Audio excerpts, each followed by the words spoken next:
It used to be that you deferred to the boss.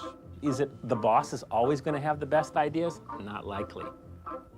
Here, nimble fingers, alert minds, and tireless machines. And it used to be in most companies that chaos was discouraged. This is where the crazies live. This is where we do our work. It's different. Good morning. Good morning. Used to be you were supposed to climb the corporate ladder. Good morning. Status is who comes up with the best ideas, not who's the oldest, not who's been with the company longest, not who has that biggest title. If you go into a culture and there's a bunch of stiffs going around, I can guarantee they're not likely to invent anything. You could stack us up big as you want. That's great. Thanks a lot. And we had a great time today. Well, forget the way it used to be. Tonight, the deep dive. One company's secret weapon for innovation.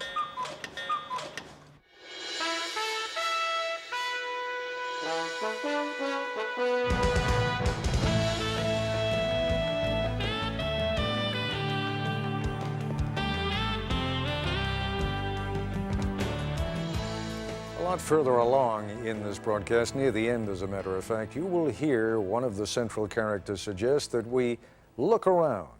The only thing that's not designed by anybody, he will say, is nature. Actually, you could say the same thing by observing that the only designs that don't require constant modification are the ones we find in nature. But the point is well taken. From the buildings in which we live and work to the cars we drive or the knives and forks with which we eat, everything we use was designed to create some sort of marriage between form and function. Does it work, and can we make it look interesting or attractive? What is truly amazing is how long we tend to put up with things that may not work particularly well or may look especially unattractive simply because we're accustomed to them and because no one has ever suggested redesigning those things. There's an interesting distinction between design and invention. Whoever came up with the idea of dental floss, for example, was an inventor, but the man or woman who put it inside that clever little plastic box that lets you tear off just the right length, that was a designer. Now, how does the process of designing a better product work? And would it be interesting to watch that process? When we first broadcast this program back in February, we weren't at all sure what you would think, but judging by the number of you who ordered video cassettes of the program and the number of people who contacted the industrial product design firm that is featured in this program, you liked it a lot. Here was the premise of the program. We went to IDEO, the product design folk, and said, take something old and familiar, like, say, the shopping cart, and completely redesign it for us in just 5 days. ABC News correspondent Jack Smith tells us what happened next. 9 in the morning, day one, and these people have a deadline to meet. So welcome to the kickoff of the shopping cart project. This is Palo Alto, California, in the heart of Silicon Valley, and these are designers at IDEO, probably the most influential product development firm in the world. Designers are the reason TVs have square screens, chairs 4 legs, and toothbrushes nowadays those squishy handles. In fact, it was IDEO that designed those squishy handles. IDEO has designed everything from high-tech medical equipment to the 25-foot mechanical whale in the movie Free Willy and the first computer mouse for Apple.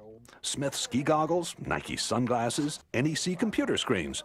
Hundreds of products we take for granted. This is called the Neat Squeeze toothpaste tube, which... You invented that. The man who runs IDEO is Dave Kelly, a Stanford engineering professor with a Groucho Marx mustache, a dad of genius, and an approach to innovation that usually works. Well, thank you, Fred. But not always. Thanks a lot. I can show you some products that failed.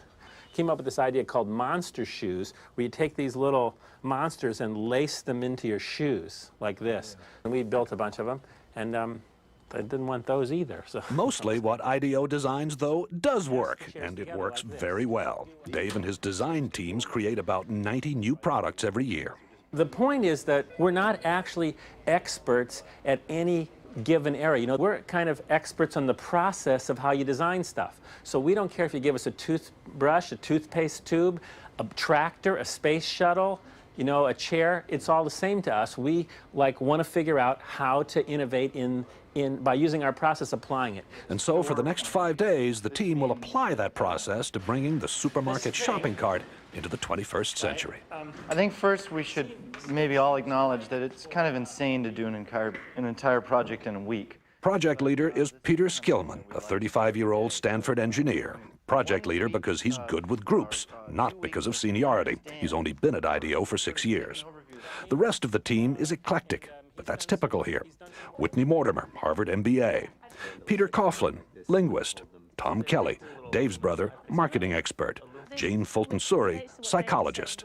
Alex Kazaks, 26, a biology major, who's turned down medical school 3 times because he's having too much fun at IDEO. Kids climbing up and doing this. Kids do that? Safety emerges early as an important issue. 22,000 child injuries a year, which is, and so they're hospitalized injuries. I mean, there are many others. Not just reported in the store, that's, you actually have to go to the emergency room. That's hospitalized, right. And theft. It turns out a lot of carts are stolen. You know, what is the average life of a cart? Does it last 2 years, 5 years, 10 years? And how big is this theft thing? 10 a.m. As the team works, it becomes clear there are no titles here, no permanent assignments. And the other side says, gives us a lot of help, says, be safe. Everyone appears to be equal, and they love to mock corporate America. I'll give you status. I'll give you a big red ball on a post, and that says you're a big guy. If you got a ball, you're a senior vice president. You know, what do I care? The desk, the red ball, it's all the same. In a very innovative culture, you can't have a kind of hierarchy of here's the boss and the next person down, the next person down, the next person down, because it's impossible that the boss is the one who's had the insightful experience with shopping carts. It's just not possible. According to Kelly, even employees who merely listen to the boss don't add that much either. So you gotta hire people who don't listen to you, and that, I don't think corporate America wants to hear that right yet. I think we ought to start making those lists about the kinds of questions that we're going to ask. The team splits into groups to find out firsthand what the people who use, make, and repair shopping carts really think. Okay, go. The problem with the plastic cart is the wind catches it. Yeah. And these things have been clocked at 35 across the parking lot. Oh, man. That's actually a pretty good point.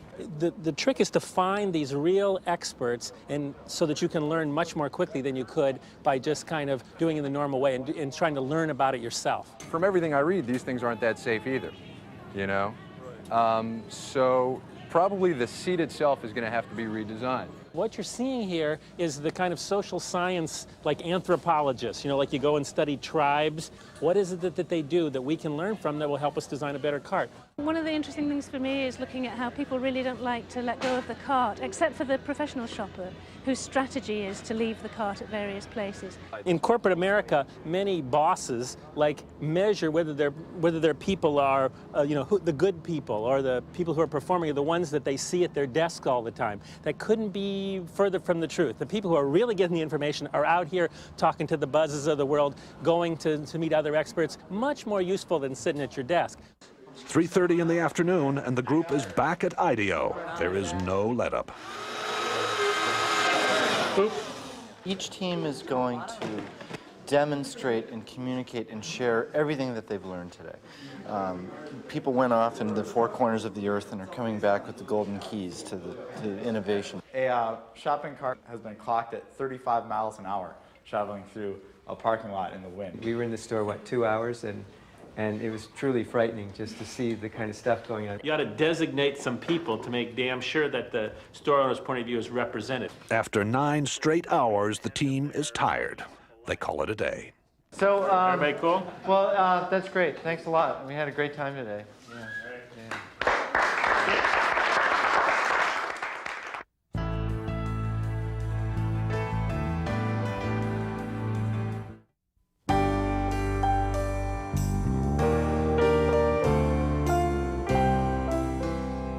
Get together and start here. Day 2 and the start of IDEO's unique brand of brainstorming. They call it a deep dive, a sort of total immersion in the problem at hand. IDEO's mantra for innovation is written everywhere. One conversation at a time. Stay focused. Encourage wild ideas. Defer judgment. build on the ideas of others. That's the hardest thing for people to do, is to restrain themselves from criticizing an idea. So if anybody starts to nail an idea, they get the bell, you know. The deep dive begins, and for the next few hours, the ideas pour out and are posted on the walls. Oh, the blind, the privacy blind. Like when you're buying 6 cases of condoms, no one sees. Nesting is, it sort of has to nest. If it doesn't nest, we don't have a solution. How about Velcro pants and Velcro seats for the kids, and you just drop them down on there? And like Velcro seats? Velcro pants for kids? Yeah, see, you have to have some wild ideas. If then you build on those wild ideas, and they end up being better ideas than if you said, if everybody only came up with sane things, you know, kind of appropriate things, you'd never like have any points to take off to build a really innovative idea. It's organized chaos. Organized chaos. It's not organized. What it is it's focused chaos. By 11 a.m., the group begins narrowing down the hundreds of ideas written or drawn on the walls. How? By voting for them. Vote with your Post-it, not with an idea that's cool, but with an idea that's cool and buildable. If it's too far out there and it can't be built in a day, then I don't think we should vote on it. Why not have you be the judge? You're the boss. Because I'm going to be wrong. It's the team that's able to really judge with the best ideas. Otherwise, ideas wouldn't come out? That's right. Enlightened trial and error succeeds over the planning of lone genius. Enlightened trial and error succeeds over the planning of the lone genius. If anything sums up IDEO's approach, that is it. That and the focused chaos that seems to go with it. I take a point of view, I call it the sport utility vehicle cart. It is noon. Worried that the team is drifting, what can only be called a group of self-appointed adults under Dave Kelly holds an informal side session. We don't want to tell them what to build, or else we take away the benefit of the whole thing, right? What needs should they optimize their solution to? Yes. The purpose is to refocus the deep dive. Maybe we arbitrarily say we could do 5 teams. 4 or 5 teams. 4 or 5 teams, and we give each team a need area. Hey, can we grab everybody over to the wall here? There has to be a command decision. It becomes very autocratic for a very short period of time in defining what things people are going to work on. Like it or not, the team is told it will split into groups to build mock-ups, covering 4 areas of concern that have been identified. Shopping, safety, checkout, and finding what you're looking for. I noticed that toward the end of the process, the adults took over. Yeah, that's because we have no choice but to stop that cycle. I mean, there's if you don't work under time constraints, you could never get anything done because it's a messy process and go on forever. While the team starts building prototypes, Dave Kelly takes me on a tour of the rest of IDEO. What's happening in here is that's a client meeting. That's a first client meeting. That's the first time we met with the client. So we haven't trained them yet. If we took them straight from there into a room where music was blaring and everybody was throwing Nerf darts at each other, that would be a little hard to take. You know, so we're warming them up. But this is where the crazies live. This is where we do our work. It's different. You can tell whether a place is playful in about the first 15 minutes as you walk down the hall.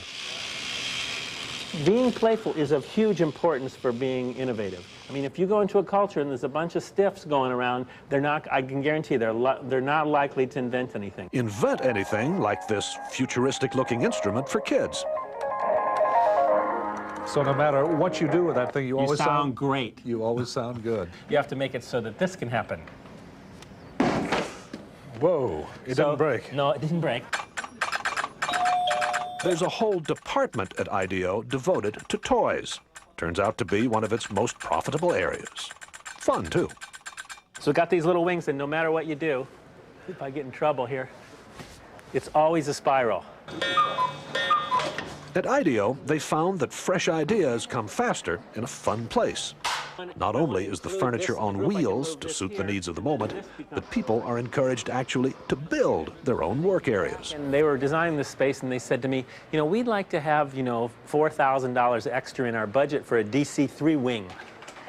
And I said, DC-3, you have to have that? And they said, yeah, they have to have it. So that's a DC-3 wing. Piece of a DC-3 wing, yeah. And that's just decor. That's decor. That's ambiance. You know, that says we're weird, and we're proud of it. Umbrellas on the ceiling to shade computer screens from direct sunlight. And bicycles on ropes to prevent clutter. The first guy who hung a bike up on a thing, he didn't come to me and ask me. He didn't ask some facilities person was okay.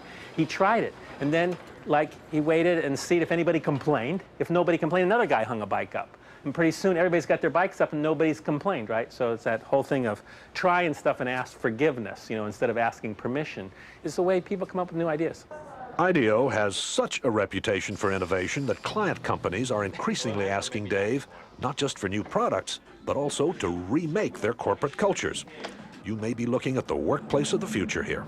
It's one thing to be able to do a product once in a while, but if you can build a culture and a process where you routinely come up with great ideas, that's what the companies really want. Okay, Peter, we're done. Back at the shop, it is 6 o'clock, and the 4 mock-ups are ready for showing. Baskets also can be, if you think you will have more volume, baskets can be put in. A modular shopping cart you pile hand baskets onto. A high-tech cart that gets you through the traffic jam at checkout. That you could mount a scanner on the shopping cart so that you as the customer, as you pull it off the shelf, would scan each item. One that's built around child safety, and another that lets shoppers talk to the supermarket staff remotely. Yeah, where can I find a yogurt? But the adults, again, decide more work needs to be done before the mock-ups can be combined into one last prototype. Why don't we have all the carts come up here for a second? I think you take a piece of each one of these ideas and kind of back it off a little bit and then put it in the, design. The design is still not there. But there's another motto at IDEO: fail often in order to succeed sooner. And some of the team will be up half the night trying to put together a design that finally does work.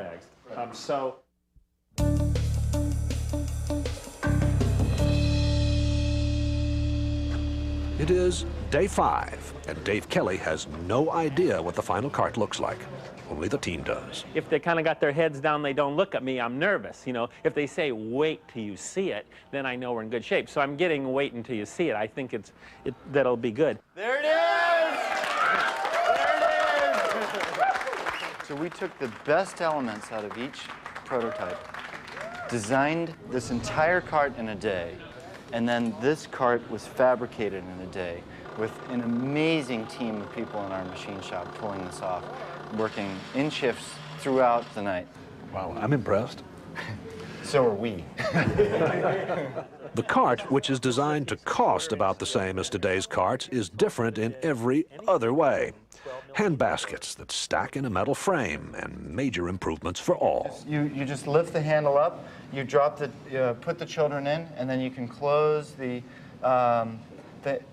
handle right over them, and they instantly have some little bit of a work surface that they can play with. What do you think? Well, I'm very proud of the team. I think it's great. Does this work for you? Works for me great. Yeah. It's also beautiful. I mean, let's, take it over to a local supermarket and see what they say. Yeah, it works really well. The cart's wheels turn 90 degrees so it can move sideways. No more lifting up the rear in a tight spot. And you shop in a totally different way. Rather than taking your cart everywhere you go in the store, through a crowded store like this, it's much more efficient to take a small basket, rush around to where the particular shelves are, and come back and put them here, and treat this as like a center for your shopping. And with a high-tech scanner, so that in the future you skip the checkout traffic jam. Here's how you would scan an item. You reach over and pick up anything like the salad dressing, and I would scan it, and if I want to accept that item, I would just press plus and then drop it in my basket. Because stores don't yet have those high-tech scanners the team designed, checking out today means doing it the old-fashioned way. But the bags are hung on hooks on the cart's frame. Remember, there is no basket here. Why get rid of the big basket? The basket is tyranny. The basket is tyranny because it's not really needed. If all your stuff ends up in bags, why need the basket in the first place? Talk to me about theft. There's no value in this cart without the basket because you can't carry anything in it. It's useless to anybody. You can't use it as a barbecue. So it's not going to get stolen. That's right. So this ought to appeal to store owners then. Yes. I love it. I think it looks great. At first, I was a little shocked, but I think you have some fantastic ideas here. It needs a little refining, but I think that it's great. I mean, we would want them. It makes us feel great. And she also gave us some really good comments about how we can make this thing better. Just wherever you are, look around. The only thing that's not designed by somebody is nature. So the trees are not designed by us, but everything you see, every light fitting, every flower vase, every scale, every stand for fruit, everything is designed, has to go through this kind of process. And they can do a better or worse job of innovating or improving, but everything is designed. It has to go through this process. It wasn't this effortless, oh my God, so that's how it works thing that I saw there. It was actually hard work. It's a lot of hard work. We all love it, so it doesn't look like it's hard work, but it's a lot of hours. A lot of hours. Also, an open mind, a boss who demands fresh ideas be quirky and clash with his, a belief that chaos can be constructive, and teamwork, a great deal of teamwork. And these are the recipe for how innovation takes place. This is Jack Smith for Nightline in Palo Alto, California. I'll be back with a brief update on our story in just a moment. Incidentally, the Nightline shopping cart won a silver award in the Industrial Design Excellence Awards, and there's talk now of developing it commercially. That's our report for tonight. I'm Ted Koppel in Washington. For all of us here at ABC News, good night.